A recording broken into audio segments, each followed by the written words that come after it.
Hello students, welcome back to the class English. Today we are going to discuss about our chapter number 10, that is the Sermon at Banaras, and this chapter is taken from your class 10th NCERT First Flight book. तो hurry up, open your books. Sarman का मतलब होता है religious talk, एक ऐसी talk जो हम बहुत सारे लोगों तक पहुंचाते हैं, उसे बोला जाता है सरमन। और ये बेसिकली जो आपका चैप्टर है वो लॉर्ड बुद्धा, जिन्हें गौतम बुद्ध बोलते हैं, उनके ऊपर ये चैप्टर है। और ऐसा आपने सुना भी होगा सोशल साइंस की बुक में कि पढ़ा होगा कि इनको जो है 7 days में एनलाइटनमेंट मिल गया था। मीन्स एनलाइटनमेंट मीन्स इनको 7 दिन के अंदर मोक्ष मिल गया था। ठीक है, तो ये चैप्टर जो है उन्हीं के बारे में है। Gautam Buddha began life as prince named Siddharth Gautam in North India। Gautam Buddha जो है उनका वो जो है एज अ निकनेम नहीं है, वो जो है एज अ प्रिंस उन्होंने अपनी लाइफ स्पेंड कर गया एक राजा की तरह। ठीक है, और उनका नेम था सिद्धार्थ, और वो कहाँ पर पैदा हुए थे, उनका बोर्न हुआ था नॉर्थ इंडिया में। ठीक है, at 12 he was sent away for schooling in the Hindu sacred scriptures and 4 years later he returned home to marry a princess। जब वो 12 साल के थे तो उन्हें जो है दूर भेज दिया गया था स्कूलिंग के लिए। उस टाइम पे क्या होता था, जो ये ग्रंथ होते हैं उन्हीं के बारे में स्टडी कराई जाती थी बच्चों को। ठीक है, तो जब वो 12 साल के थे उन्हें स्कूलिंग के लिए दूर भेज दिया गया था, ताकि वो जो हमारे सेक्रेड का मतलब होता है जो हमारे पवित्र ग्रंथ होते हैं उनकी स्टडी करने के लिए। और जब वो 4 साल बाद उनकी स्टडी करके वापस आए तो उनकी शादी कर दी गई एक प्रिंसेस से। They had a son and lived for 10 years as befitting royalty। फिर उनके जो है एक बेटा हुआ, और उन्होंने जो है बेटे होने के बाद भी पहले तो अपनी लाइफ एज अ प्रिंस उन्होंने स्पेंड करी ही है, और बेटा होने के बाद भी 10 साल तक उन्होंने जो है बीफिटेड रॉयलिटी का मतलब होता है जितने भी एक राजा को एक फैसिलिटीज मिलनी चाहिए, उनको जितने भी सुख सुविधाएं मिलनी चाहिए, उस तरीके से उन्होंने जो है अपनी लाइफ स्पेंड करी। At about the age of 25 the prince heretofore shielded from the sufferings of the world, while out hunting chanced upon a sick man, then an aged man, then a funeral procession, and finally a monk begging for alms। उसके बाद क्या हुआ, जब वो 25 years के हुए तो उन्हें जो है जब वो 25 years तक के हो गए, उन्होंने अपनी लाइफ कैसे स्पेंड करी थी, बिल्कुल अच्छे से राजा की तरह। तो उन्हें जो बाहर के जो संसारिक दुख होते हैं उन सबसे दूर रखा गया था। ठीक है, क्योंकि वो अच्छी रॉयल लाइफ जी रहे थे। तो एक बार हुआ क्या, वो बाहर गए, उनको बाहर जाने का हंटिंग, जैसे राजा लोग शिकार पे जाते हैं, वो शिकार पे जा रहे थे। फर्स्ट टाइम वो जा रहे थे, क्योंकि उससे पहले उनको सब कुछ आराम से घर बैठे मिल जाता, तो उनका मन किया होगा शिकार करने का, तो वो गए। तो जब वो गए उन्हें सबसे पहले कौन मिला, अ सिक मैन, एक बीमार आदमी मिला। फिर उसके बाद एक एज्ड मैन यानी कि जो बूढ़ा आदमी था वो मिला। उसके बाद जो फ्यूनरल प्रोसेशन होता है, शव यात्रा, अंतिम यात्रा जा रही होती है, वो दिखी। फिर उसके बाद जो है उन्हें एक मोंक मिला, मोंक होता है जो भिखारी, वो मिला, जो कि क्या मांग रहा था, बैगिंग फॉर ऑल्म्स, यानी कि जो वो भिक्षा मांग रहा था। These sights so moved him that he at once became a beggar and went out into the world to seek enlightenment concerning the sorrows he had witnessed। तो ये सब चीजें उन्होंने लाइफ में फर्स्ट टाइम देखी, तो एक वो अंदर से कंप्लीटली हिल चुके थे, तो वो इन सब चीजों के बारे में और जानना चाहते थे। तो उन्होंने क्या करा, वो सबसे पहले जो है उन्होंने एक these sights so moved him that he at once became a beggar। तो सबसे पहले वो खुद बैगर बने। ठीक है, और कहाँ गए, और वर्ल्ड में निकल गए, संसार में निकल के एनलाइटनमेंट प्राप्त करने के लिए। इन ये दुख क्या है, इन सब के बारे में डीप नॉलेज लेने के लिए और मोक्ष प्राप्त करने के लिए वो वहां से फिर उसके बाद जो है वो चले गए एज अ बैगर बन करके। He wandered for 7 years and finally sat down under a fig tree where he vowed to stay until enlightenment came। फिर वो जो है 7 साल तक घूमते रहे। एट लास्ट फाइनली वो कहाँ जाकर बैठ गए, फिग ट्री यानी कि जो अंजीर का जो ट्री होता है उसके नीचे जाकर के बैठ गए। ठीक है, और उन्होंने एक वो ली, कहते हैं ना शपथ ली कि मैं तब तक बैठा रहूंगा जब तक मुझे यहाँ पर एनलाइटनमेंट नहीं मिल जाएगा। तो वो वहीं पर बैठे रहे, एनलाइटनमेंट मोक्ष की प्राप्ति नहीं मिल जाएगी या फिर जो स्पिरिचुअल नॉलेज जो होनी चाहिए एक पर्सन को वो नहीं मिल जाएगी, मैं तब तक यहीं बैठा रहूंगा। Enlightenment after 7 days he renamed the tree the बो ट्री। तो क्या हुआ, उस ट्री के नीचे वो बैठे रहे तो 7 दिन के अंदर ही उनको जो है एनलाइटनमेंट मिल गया। और उसके बाद जो है वो जो फिग ट्री था उसका दोबारा रीनेम किया गया और उस ट्री को क्या बोला गया, वो ट्री बोला गया, that is tree of wisdom. And began to teach and to share his new understandings. और वहीं पर जब उनका एनलाइटन मिल गया तो उन्होंने उस पेड़ के नीचे ही बैठे बैठे क्या किया, टीच यानी कि पढ़ाना शुरू कर दिया लोगों को। और अपने व्यूज जो है, जो उन्होंने नया ज्ञान प्राप्त किया था, जो उनकी नई अंडरस्टैंडिंग थी, वो लोगों के साथ शेयर करनी स्टार्ट कर दी। At that point he became known as Buddha the awakened और द एनलाइटनमेंट। फिर उस टाइम पर वो क्या बन गए, वो बुद्धा बन गए, उनको जो है बुद्धा के नाम से जाना जाने लगा।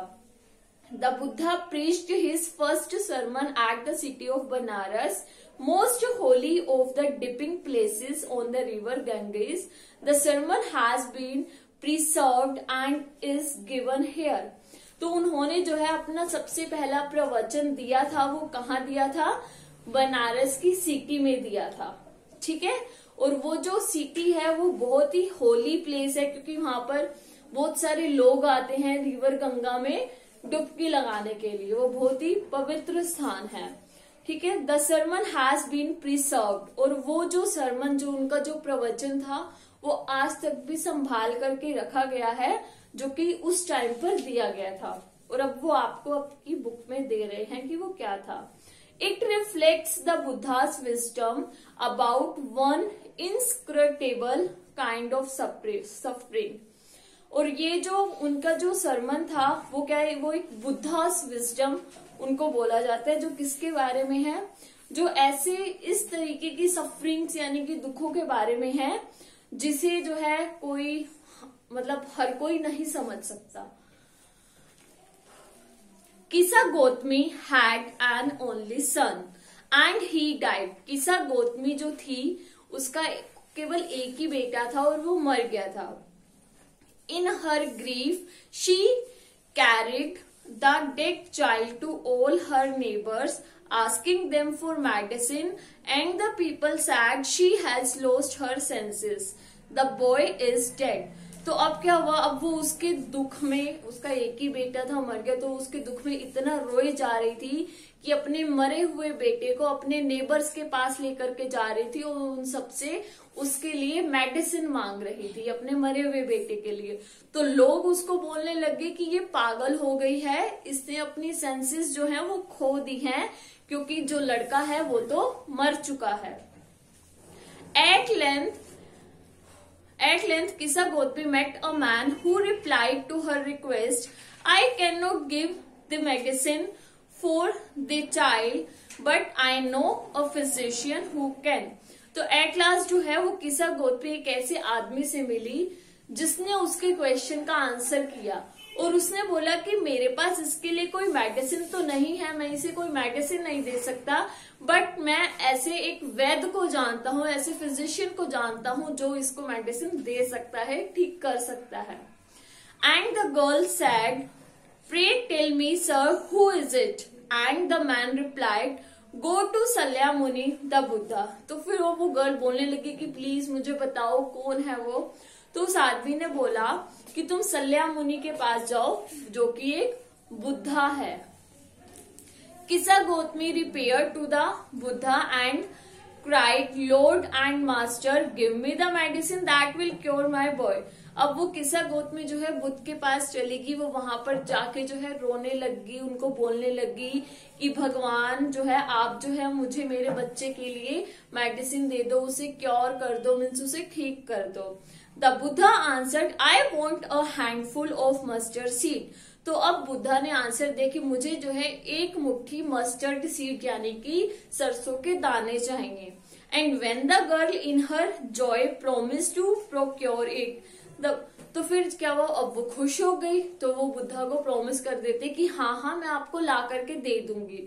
द बुद्धा एडेड, फिर बुद्धा ने एक और लाइन उसमें ऐड करी, the mustard seed must be taken from a house where no one has lost a child, husband, parent और फ्रेंड, कि तुम्हें सरसों के दाने उस घर से लाने हैं जिस घर में कभी किसी ने अपने बच्चे को ना खोया हो, अपने हस्बैंड को ना खोया हो, अपने पेरेंट को ना खोया हो, ना ही अपने किसी फ्रेंड को खोया हो। कोई ऐसा घर मिले तो तुमको एक मुट्ठी सरसों के दाने उस घर से लेकर के आने हैं। Poor Kisa Gotami now went from house to house and the people pitied her and said, here is mustard seed, take it. तो अब क्या हुआ, अब किसा गोतमी जो थी वो घर घर गई, तो सब लोगों को पता था, सब लोग उसके ऊपर दया दिखाने लग गए, उसे बोलने लगे कि ये लो, ये रहे मस्टर्ड सीड, तुम इसे ले लो, take it. But when she asked did a son or daughter, a father or mother die in your family, फिर जब वो उनसे पूछती थी कि क्या तुम्हारी कभी फैमिली में कोई सन हो, डॉटर हो, या फिर कोई फादर हो, मदर हो, कभी कोई तुम्हारी फैमिली में कोई मरा है, they answered her, alas the living are few but the dead are many. फिर वो उसको आंसर करते थे कि जो जी रहे हैं वो तो कम है और मरे बहुत सारे लोग हैं।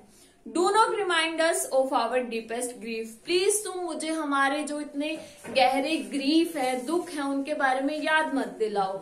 And there was no house but some beloved one had died in it, उसको कोई भी ऐसा घर नहीं मिला कि जिसमें एक भी पर्सन ना मरा हो। किसा Gotami became weary and hopeless and sat down at the wayside watching the lights of the city।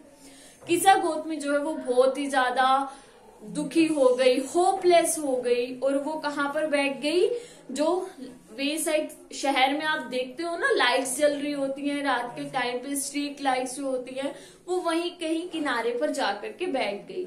As they flickered up and were extinguished again, वो लाइटें जो थी वो बार बार जल रही थी, बुझ रही थी, जल रही थी, बुझ रही थी। At last the darkness of the night reigned everywhere, तो आखिर में क्या हुआ, एवरीवेयर मतलब हर जगह डार्कनेस हो गई, जो रात का अंधेरा होता है वो फैल गया।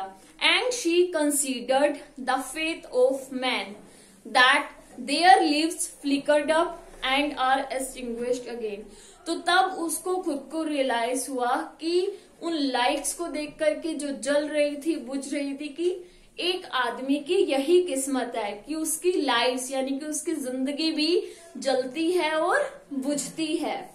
And she thought to herself, how selfish I am I in my grief, फिर वो अपने बारे में ही सोचने लगी कि मैं अपने दुख में, अपने ग्रीफ में कितनी ज्यादा स्वार्थी हो गई थी, सेल्फिश हो गई थी। Death is common to all, yet in this valley of desolation there is a path that leads him to immortality who has surrendered all selfishness। तो अब उसको पता लग गया कि डेथ तो सबके लिए कॉमन है, कि डेथ तो सबको आनी ही आनी है, फिर भी इस वैली में एक ऐसा रास्ता है जो हमें that leads him to immortality means जो हमें अमरता की तरफ ले जाता है। फिर भी एक रास्ता है जो अपनी सारी सेल्फिशनेस को त्याग देता है, वो एक रास्ता है जब हम अपनी सेल्फिशनेस को त्याग देते हैं, स्वार्थपने को त्याग देते हैं, तो वो चीज हमें अमरता की तरफ लेकर के जाती है। The Buddha said the life of mortals in this world is trouble and brief and combined with pain. और फिर बुद्धा ने बोला जो मोर्टल्स की जो लाइफ है in this world is trouble. हर किसी की लाइफ जो है इस वर्ल्ड में वो ट्रबलिंग में है, परेशान में है। और वो किससे जुड़ी होती है? वो हमेशा सबकी लाइफ पेन से जुड़ी हुई होती है। लाइक अगर सबकी लाइफ में हैप्पीनेस है तो दुख भी आते ही आते हैं। हम सबकी लाइफ पेन से जुड़ी हुई होती है।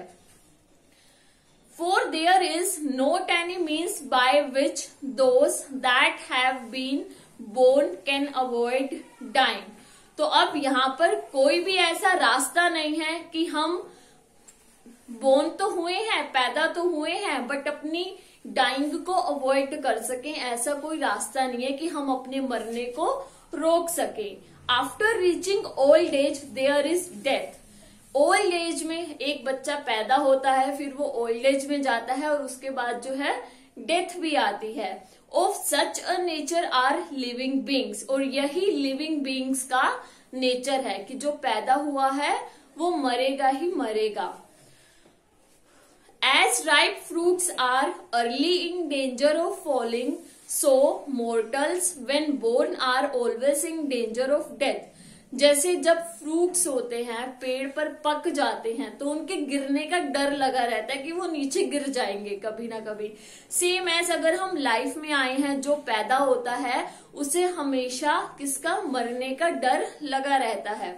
As all earthen vessels made by the potter and in being broken। जितने भी अर्थन वेसल्स होते हैं, अर्थन वेसल्स जो मिट्टी के घड़े बनाए जाते हैं, वो जो है उनको कौन बनाता है? पोटर बनाता है, मीन्स कुम्हार बनाता है। और वो आखिरकार जो है ब्रोक हो जाते हैं, मीन्स टूट जाते हैं। So is the life of mortals. इसी तरह हमारी लाइफ भी है कि एक बार हम आए हैं तो हमारी डेथ आएगी ही आएगी।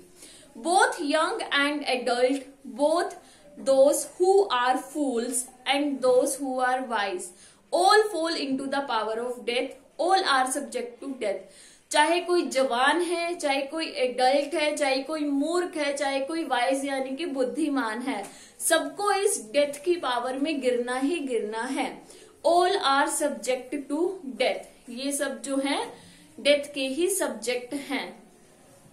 Of those who overcome by death depart from life, a father cannot save his son nor kinsman their relation। वो लोग जो डेथ ओवरकम बाय डेथ, जिन्होंने जो डेथ के उससे बाहर निकल गए, मीन्स जिन्होंने डेथ के ऊपर विजय पा ली है। Depart from life, a father can not save his son. ठीक है, वो भी जो है जीवन से जो चले जाते हैं, एक फादर भी जो है वो अपने बेटे को यानी कि अपने सन को नहीं बचा सकता। नोर किन्समैन देयर रिलेशन, ना ही कोई किन्समैन अपने रिलेशंस को बचा सकता है। Clear? Mark, while relatives are looking on and lamenting deeply, one by one mortals are carried off, life an ox that is led to the slaughter। तो वो कह रहे इस बात को मार्क कर लो, मीन्स इस बात को जो है अच्छे से नोट कर लो। while relatives are looking on, जो रिलेटिव्स हम सबको देख रहे हैं, एंड लेमेंटिंग डीपली, और वो सब जो है हमारे, जब हमें दुख आता है तो रिलेटिव्स भी आते हैं, वो भी विलाप करते हैं हमारे दुख में। One by one mortals are carried off, हर कोई जो है एक एक करके, सब लोग चाहे हमारे रिलेटिव्स भी हो, वो भी एक एक करके जो हमारे दुख में आके विलाप करते हैं वो भी चले जाते हैं। क्लियर? जैसे एक ओक्स को जो है बलि के लिए ले जाया जाता है, हम सब भी वैसे ही हैं। So the word is afflicted with the death and decay. Therefore the wise do not grieve, knowing the terms of the word। इसीलिए ये जो हमारा वर्ड है, ये जो हमारा संसार है, ये सब जो हमारी डेथ आती है हम उससे दुखी रहते हैं। जो डिके होता है, जो पतन हो जाता है, हम उससे भी दुखी रहते हैं। इसलिए जो वाइज पर्सन होता है, जो बुद्धिमान होता है, वो कभी भी ग्रीव नहीं करता, कभी भी दुख नहीं जताता। वो जो है इस संसार के knowing the terms of the word, इस वर्ड्स की भी तो कुछ टर्म्स हैं कि अगर एक पर्सन इस वर्ड में आया है तो वो जाएगा ही जाएगा। ठीक है, जो इस चीज को समझ लेता है वो कभी भी दुख नहीं मनाता। Not from weeping nor from grieving will anyone obtain peace of mind. कोई भी रो करके, दुख जता करके, विलाप करके दिमाग की शांति नहीं प्राप्त कर सकता। On the contrary his pain will be the greater and his body will suffer. अगर हम रोएंगे तो क्या होगा, हम जो है बिल्कुल हमारा पेन, दुख और ज्यादा बढ़ेगा। ठीक है, जो चला गया वो तो वापस नहीं आ सकता ना हमारे रोने से। हमारे रोने से हम ही अपनी फिजिकल हेल्थ को अफेक्ट करेंगे। ठीक है, और हमारा ही जो है दुख और ज्यादा बढ़ेगा। He will make himself sick and pale.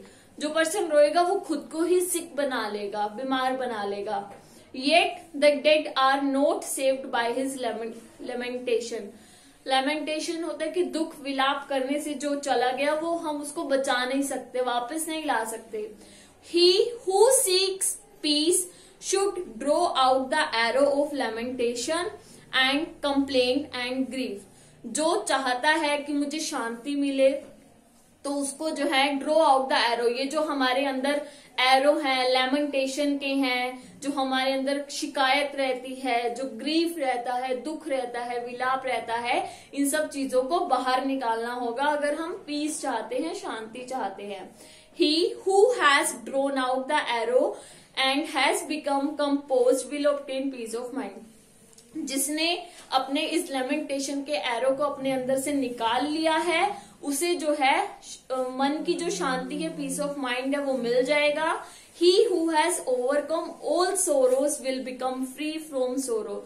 जो इन सब चीजों से ऑलरेडी बाहर आ चुका है वो जो है सोरो से कंप्लीटली फ्री हो चुका है एंड बी ब्लेस्ड, और वो कंप्लीटली ब्लेस्ड है।